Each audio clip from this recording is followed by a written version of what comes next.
Hello guys, in this video I'm going to show you how to use the vocal separation in Dreamface. The first thing you need to do is enter the app.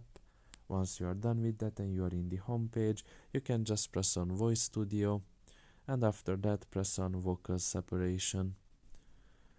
And you can just record an audio right now or press on Import, and you can import an already existing audio from your album or from your files.